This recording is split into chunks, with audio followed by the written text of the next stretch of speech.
നമ്മൾ ആ ഒരു താരാരാധന നമുക്ക് ഒരിക്കലും മാറില്ല. ഒരു വ്യക്തി ആരാധന എന്ന് വേണമെങ്കിൽ അത്രമാത്രം നമ്മൾ അഡ്മയർ ചെയ്തു പോകുന്ന ഒരു വ്യക്തിത്വമാണ് എല്ലാ രീതിയിലും.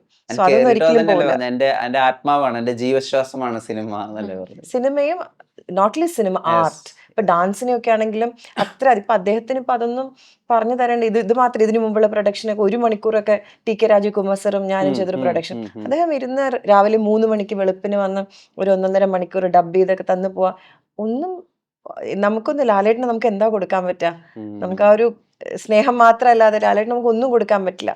അത് ഒന്നും പ്രതീക്ഷിച്ചിട്ടല്ല. അത്രമാത്രം കലയും കലാകാരന്മാരും ഒക്കെ റെസ്പെക്ട് ചെയ്യുന്ന ഒരു വ്യക്തിയാണ്. സോ ഒരിക്കലും ആ ആരാധനയും വ്യക്തി എന്നുള്ള രീതിയിലുള്ള റെസ്പെക്റ്റ് ഒന്നും ഒരിക്കലും പോകുന്ന തോന്നണേ ഇല്ല.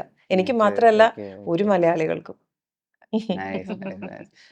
മിനിമം പേഴ്സണലി ഏറ്റവും അധികം ഇമോഷണലി ചേർത്ത് വെക്കുന്ന ദൃശ്യം സീരീസിലെ ഇതുവരെ ഇറങ്ങിയിട്ടുള്ള ദൃശ്യം 1, 2 വെച്ചിട്ടുള്ള ഏത് സീനാണെന്ന് അറിഞ്ഞാൽ കൊള്ളാം. ഒന്ന് ഈ മകൾക്ക് വേണ്ടിയിട്ട് വരുണിനോട് അപേക്ഷിക്കുന്ന ഒരു സീക്വൻസ് ഉണ്ട്. അവളൊരു ചെറിയ കുട്ടിയല്ലേ, അവളെ വെറുതെ വിട്ടുകൂടെ എന്ന് പറയുന്നത്. 2 ഇപ്പോൾ ഇദ്ദേഹത്തിനോടൊപ്പം നിന്ന് കഴിഞ്ഞിട്ട് സംസാരിക്കുന്നുണ്ട്. എന്തായിരിക്കും നമ്മുടെ ഭാവി എന്നറിയില്ല എന്നൊക്കെ പറഞ്ഞിട്ട് സെക്കൻഡിൽ സംസാരിക്കുന്നുണ്ട്. ഏതാണ് ഏറ്റവും ഇമോഷണലി ബുദ്ധിമുട്ടുള്ളായിരുന്നത്? ഏറ്റവും മൂവിങ് ഏതായിരുന്നു? അയ്യോ, രണ്ടും വെരി ഡിഫിക്കൽട്ട് വെരി ക്വസ്റ്റ്യൻ.